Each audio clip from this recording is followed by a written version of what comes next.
আমরা এখন টেন্টগুলোকে গুছাবো, তারপর এখান থেকে আজকে রওনা দেব টুয়ার্ডস একটা নতুন ডেস্টিনেশনের দিকে। তো গাড়ি টাড়িগুলোকে সাইড করে এখন ক্যাম্পটাকে গোছানোর প্ল্যান হচ্ছে।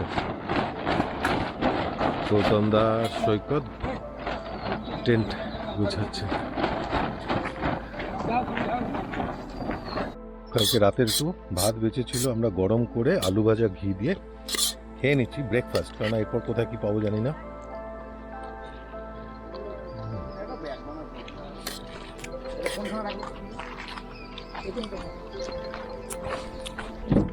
মামুন সর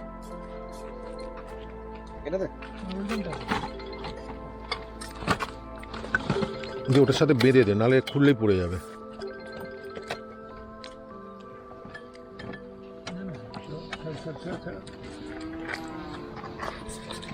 গাড়ি ফুল প্যাক আবার।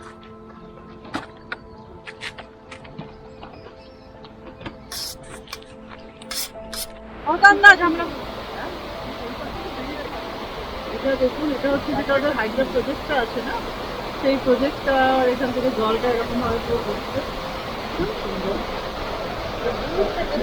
আসছে মতো। তো আমরা রওনা দিয়ে দিলাম এখান থেকে। এবার আমাদের ডেস্টিনেশন বিন্দু। এখানে একটা আবার টয়লেটও আছে।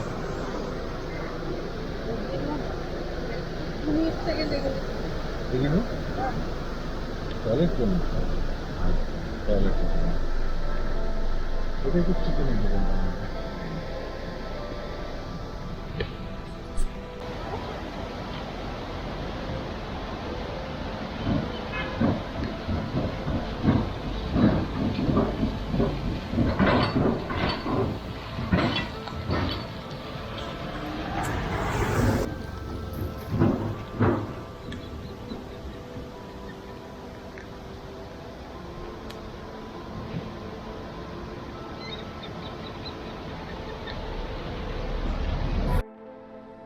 ঝালং থেকে তো শুনলেনই, আমরা বেরিয়ে গেছি।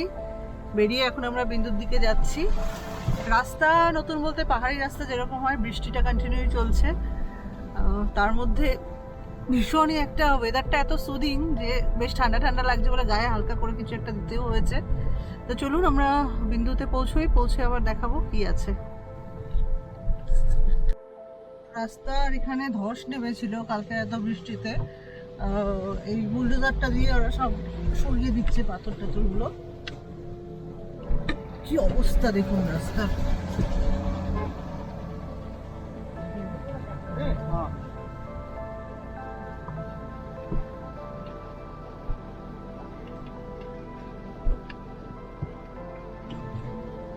অনেক জায়গাতেই কাউকে কিন্তু ধস নেমেছিল এখানে, যার জন্য ক্রেন দিয়ে প্রত্যেকটা পাথর সরিয়ে দিচ্ছে যাতে আমরা যেতে পারি সুন্দরভাবে। রাস্তা নেই বললেই চলে।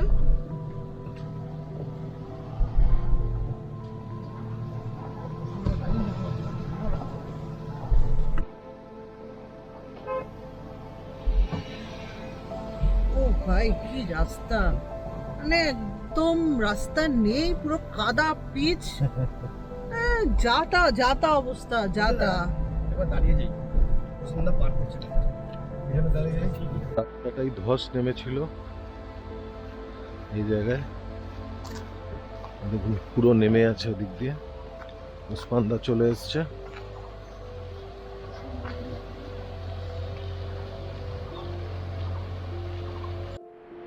আমরা বিন্দু ব্যারেজের সামনে চলে এসেছি। এটাই বিন্দুর যে ব্যারেজটা এখানে। আর ওপাশটাই কিন্তু ভুটান। ওই যে উপরে হলুদ বাড়িটা দেখা যাচ্ছে ওটা কিন্তু ভুটান। মানে জল ঢাকার এপারটা ইন্ডিয়া, ওপারটা ভুটান।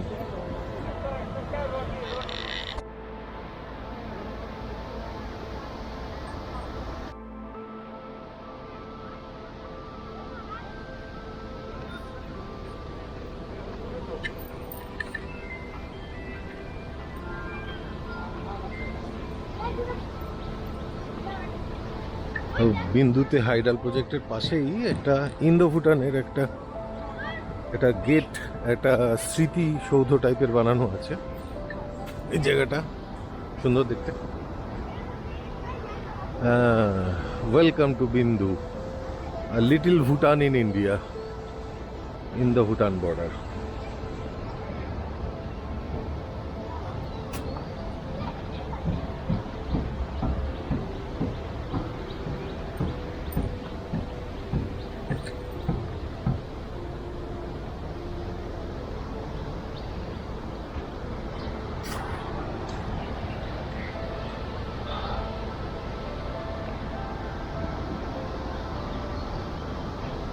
বুদ্ধারক।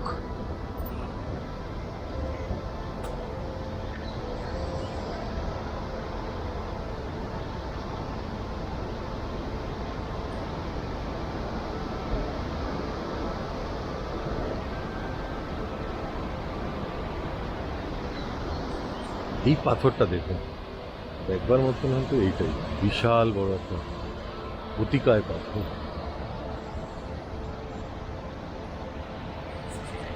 পাথরটাও দেখুন, এটাও অনেক বড় পাথর একটা, নিচ থেকে আরো পাথর ছোট ছোট তুলে এনে সব এগুলো পাড়টাকে বাঁধাচ্ছে, যাতে এই খরস্রোতা যখন বর্ষাকালে বাড়বে তখন যাতে সামাল দেওয়া যায়।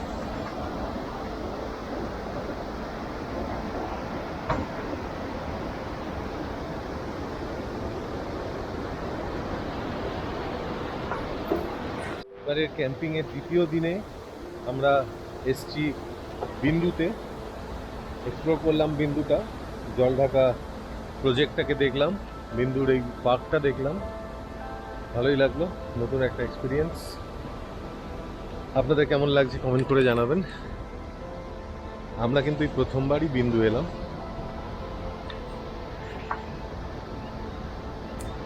দেখতে গৌতমদা এমন দেবে তোমাকে না এরপরেতে।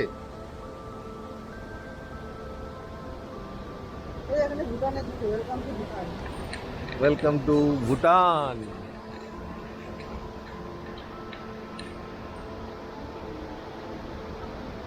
Welcome to Bhutan. Chilapata forest এখান থেকে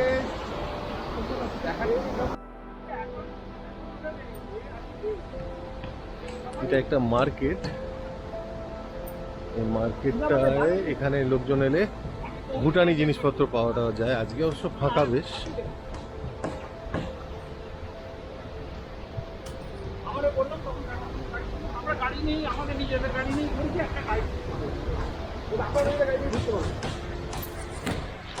আর বৃষ্টি শুরু হয়ে গেল, তো আমরা কোনো রকমে জলঢাকা প্রজেক্ট দেখে উঠে এলাম।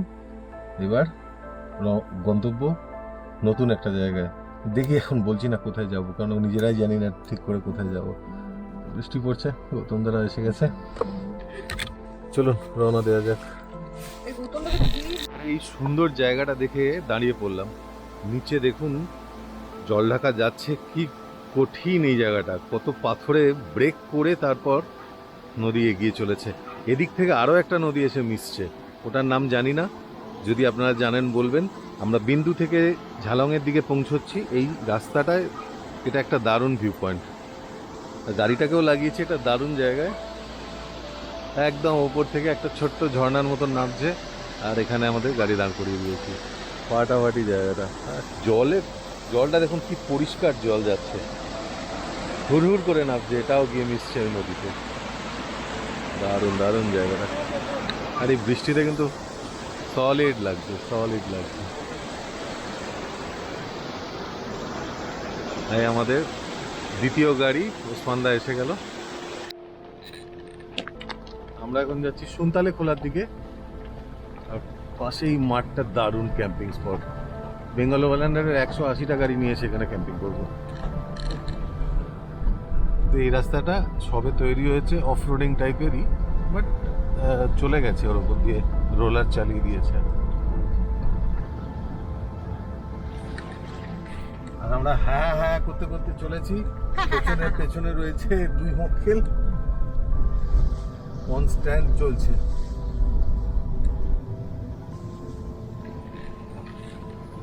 Digital dreams. সুন্দর সুন্দর রাস্তা, চা বাগানের মধ্যে দিয়ে যাচ্ছি, আমরা সুনতালে খোলা, দুপাশেই চা বাগান।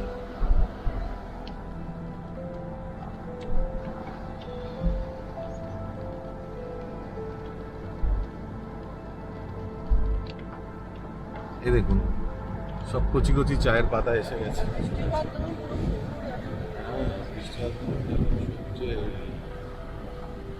ও দারুণ চা বাগান। হবে নাকি চা বাগানে ক্যাম্পিং?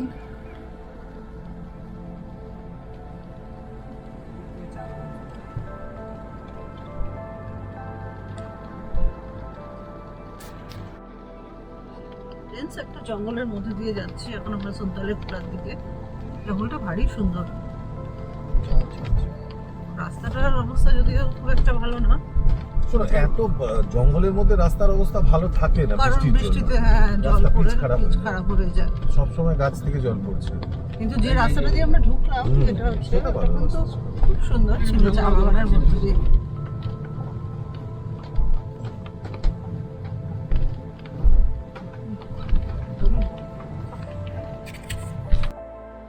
এই হচ্ছে সুনতালে খোলা।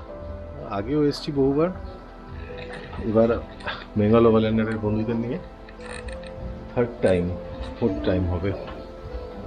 আর এখানে আমরা একটু মোমো খাবার জন্য দাঁড়িয়ে গেলাম, কারণ এখান থেকে একটা নতুন সিস্টেম হয়েছে। এখান থেকে সুনতালে খোলার যে হ্যাঙ্গিং ব্রিজটা আছে ওই অবধি এখন আর গাড়ি নিয়ে যেতে দেয় না, বাইরের গাড়ি।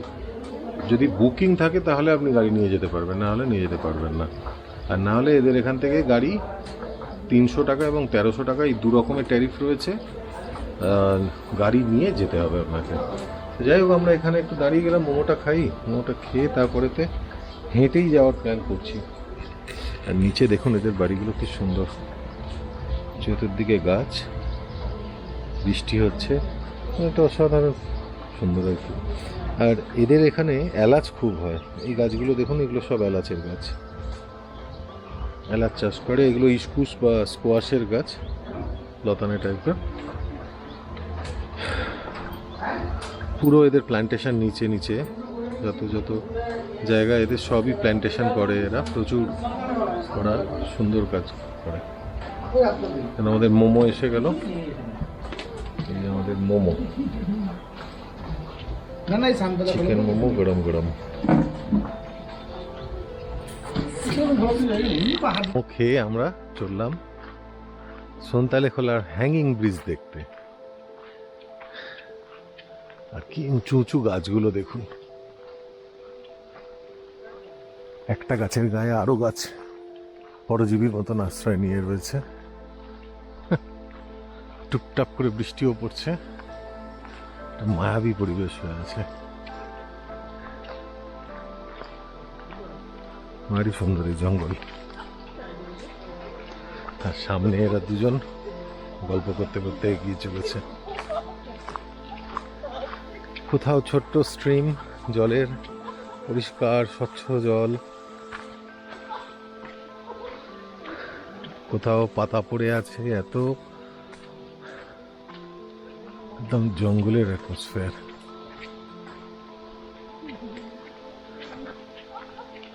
রেঞ্জ ম্যানেজারের অফিস অফ রেঞ্জ ম্যানেজার। গাছের গাগুলো এত পুরনো পুরনো, মোষে একদম শ্যাওলা ধরে আছে। আর প্রচুর ফার্ন গাছ এখানে, দেয়ালগুলো সব ফার্নে ভরে গেছে। এই চলে এলাম আমরা গেটে, এখান থেকে একটুখানি।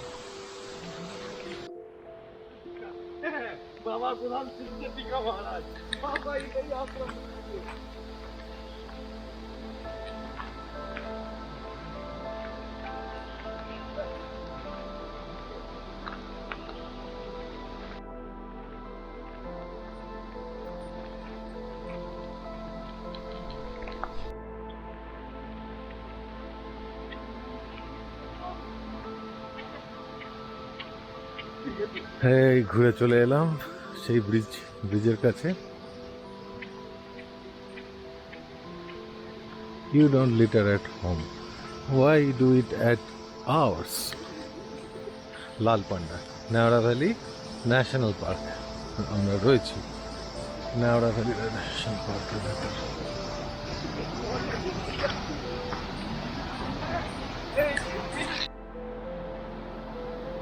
সুনতালে খোলার ব্রিজে পিয়ালি অলরেডি পোস্ট দিয়ে দিয়েছে, তার ছবিও তোলা হয়ে গেছে।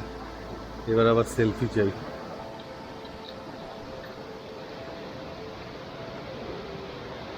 তোলা হলো সেলফি।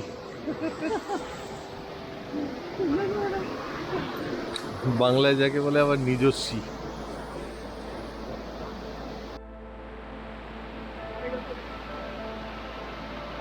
আগের বার যখন এসেছিলাম এই বেঞ্চটাতে আমরা চিররা সবাই বসেছিলাম, সেই পাথরের কাছে গিয়ে ছবি টবি তোলা হয়েছিল, জলে পা ডুবিয়ে। সব একই রকম থেকে যায়।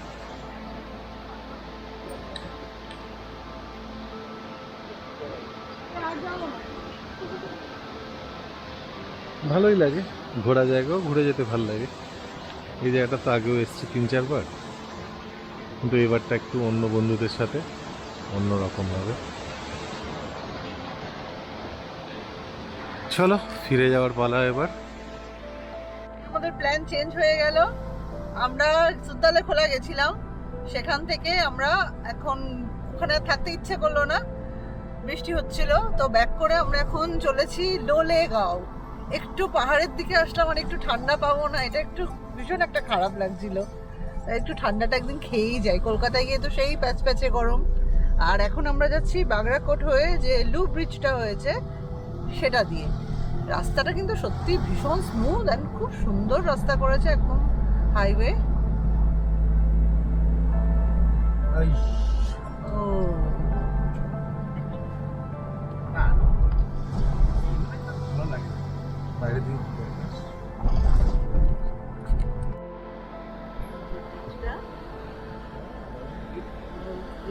লুপটা দিয়ে আমরা উঠে পড়ছি লুপ ব্রিজে।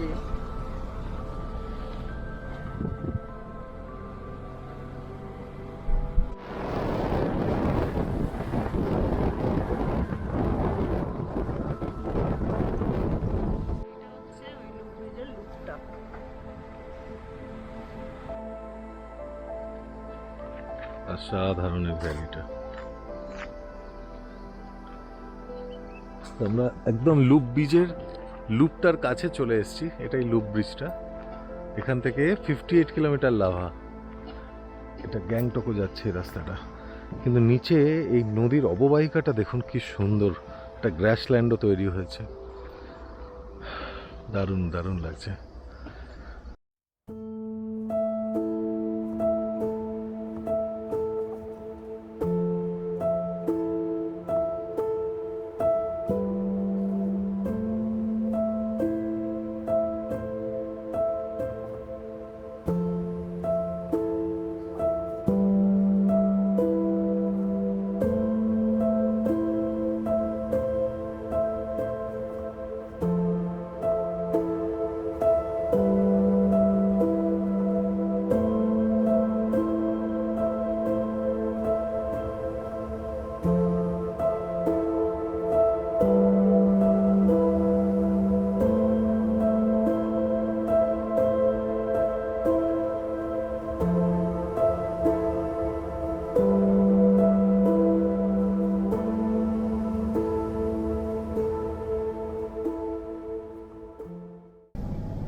লুপ ব্রিজটা বলছি, লুপ লুপ করে দারুণ।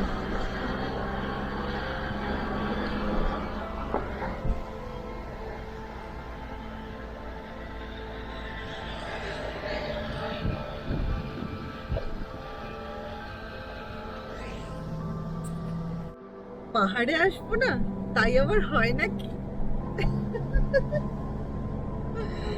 তাই পাহাড়ে চলেই এলাম। এত কাছে এসে পাহাড়কে দেখবো না, আর এই মেঘগুলোকেও দেখবো না? কখনোই নয়। কি ভীষণ সুন্দর, মেঘগুলো ভেসে ভেসে যাচ্ছে আমাদের সামনে দিয়ে। কি কেমন লাগছে তোমাদের? ফাটাফাটি। আর তোমাদের? আমাদের তো দারুণ লাগছে। সবাই বাড়ি চলে যাব ভেবেই যেন মনটা খারাপ হয়ে যাচ্ছিল, ধরো না বাড়ি তো যাওয়া যাবে না, আজকের দিনটা ফুল একদম আনন্দ করে তবেই যাব।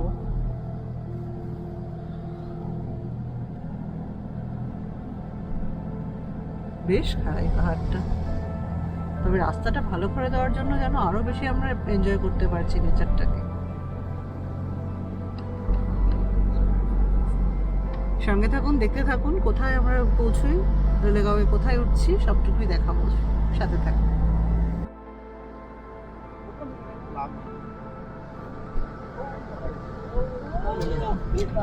দিঘাও দিঘাও দেখুন দেখুন কি অসাধারণ লাগছে, ক্যামেরার চোখে জানি না কতটা দেখা যাচ্ছে, সামনে থেকে জাস্ট মেঘগুলো পাহাড়ের গায়ে ধাক্কা খেতে খেতে যাচ্ছে, একটা মায়াবী পরিবেশ তৈরি হয়েছে, সাথে যেহেতু রোদটাও আছে, অসাধারণ অসাধারণ। কি খাড়াই রাস্তা, যেমন সরু সেরকম খাড়াই, বেশ মজা লাগলো, ঠিক রোলার কোস্টার চড়ছি মনে হলো। কিন্তু দুঃখ একটা কি বলুন তো, যখন আমি ভিডিও করবো এই রোলার কোস্টারটা আপনারা বুঝতে পারবেন না, আপনাদের মনে হবে প্লেন রাস্তা, কিন্তু রোলার কোস্টার রাইডটা যে কি মজা, যারা পাহাড়ে আসেন তো জানেনই।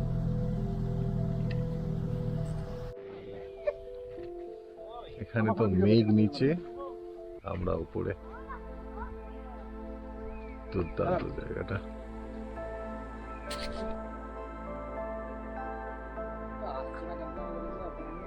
দারুণ ভিউ। এই জায়গাটাও কিন্তু ক্যাম্পিং এর জন্য ভীষণ সুন্দর, কিন্তু আমাদের কাছে পর্যাপ্ত ঠান্ডার জিনিসপত্র না থাকার দরুন ওরা চিন্তা করছে এখানে কি করে থাকবো।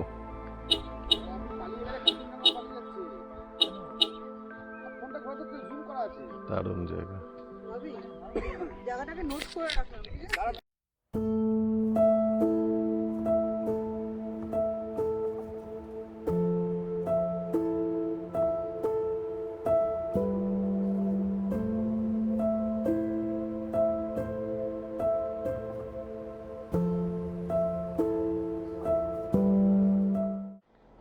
রাস্তা দিয়ে যাচ্ছি আর যেতে যেতেই দেখুন চোখের সামনে কাঞ্চনজঙ্ঘাটাকে দেখা যাচ্ছে, কাঞ্চনজঙ্ঘাকে মনে হচ্ছে সাথে নিয়ে যাচ্ছি, যেন আরো কত কাছে চলে এলাম।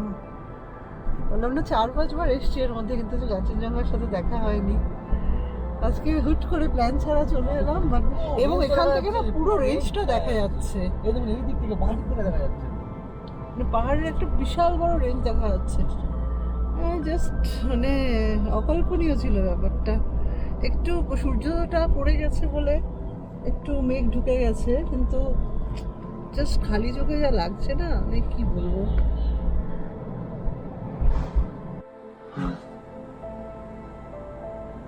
তো আমরা লোলেগাঁও পৌঁছে গেলাম, লোলেগাঁও থেকে সত্যি কাঞ্চনজঙ্ঘাটাকে খুব সুন্দরভাবে দেখা যায়, দেখুন পুরো পাহাড়ের রেঞ্জটাকে দেখা যাচ্ছে, দারুণ দারুণ লাগছে।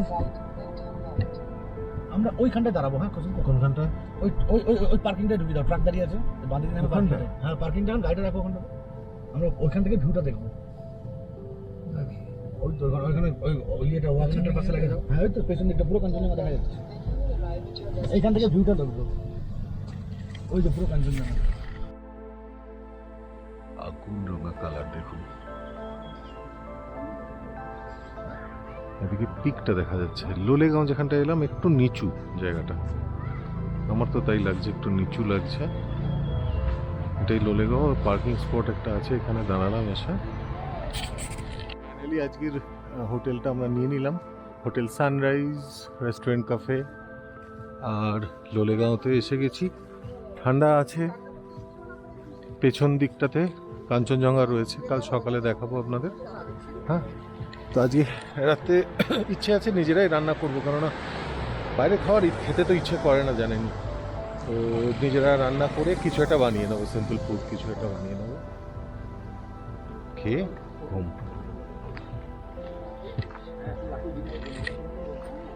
এটাও ট্রাই করেছিলাম, বাট এটাতে অত বড় রুম নেই, होटल प्राइड।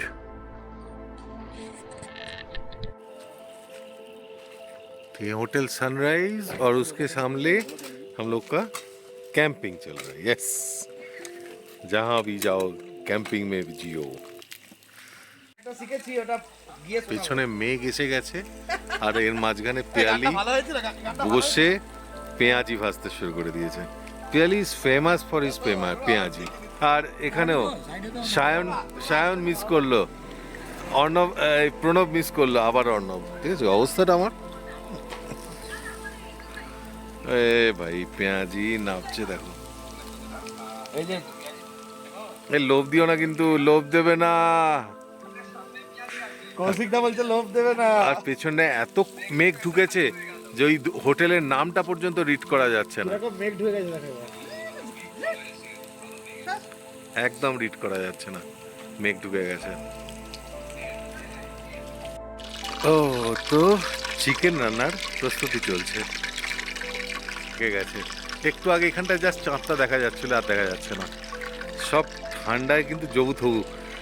মানে আমরা তো ক্যাপ এনেছিলাম যে আমরা জানি পাহাড়ে আসবো, গৌতম দা আনেনি, এটা টি শার্টকেই মাথায়ও বেঁধে নিয়েছে। আর এই দুটো কনস্ট্যান্ট আমাদের সাথে জ্বালাচ্ছে একদম। তেল গরম হয়ে চিকেন একটু ফ্রাই করে নেবো, আজ একটু অন্য পদ্ধতিতে রাখবো।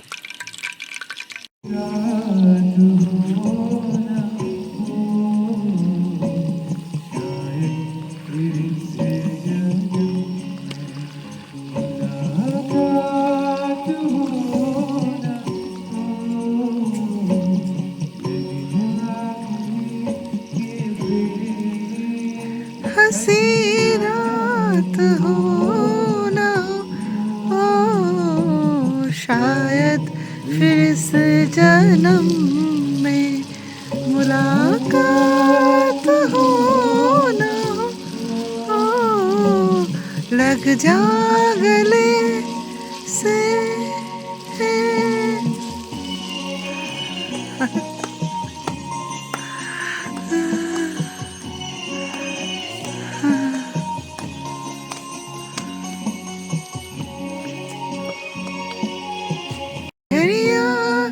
नसीब से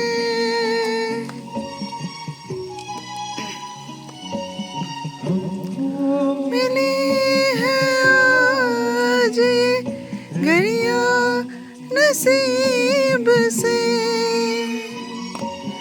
जी भर के देख लीजिए हमको। Like a breeze, country road, take me home to the place I belong. West Virginia, mountain mama, take me home, country road. All my memories gather round her, minus lady, stranger to the water.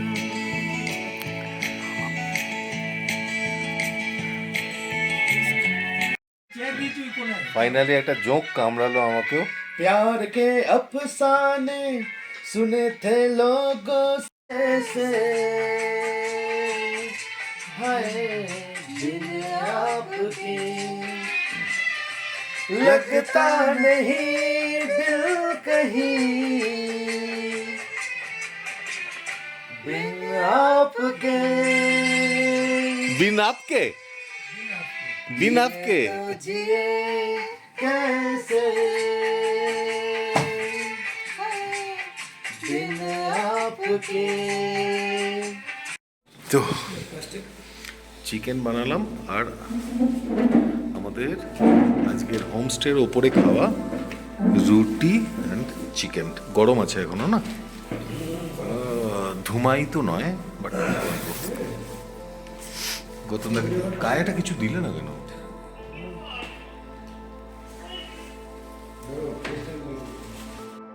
এখন ঘড়িতে বাজে 6:23 আর আমরা চা বসালাম, গাড়ি মোটামুটি গোছানো হয়ে গেছে।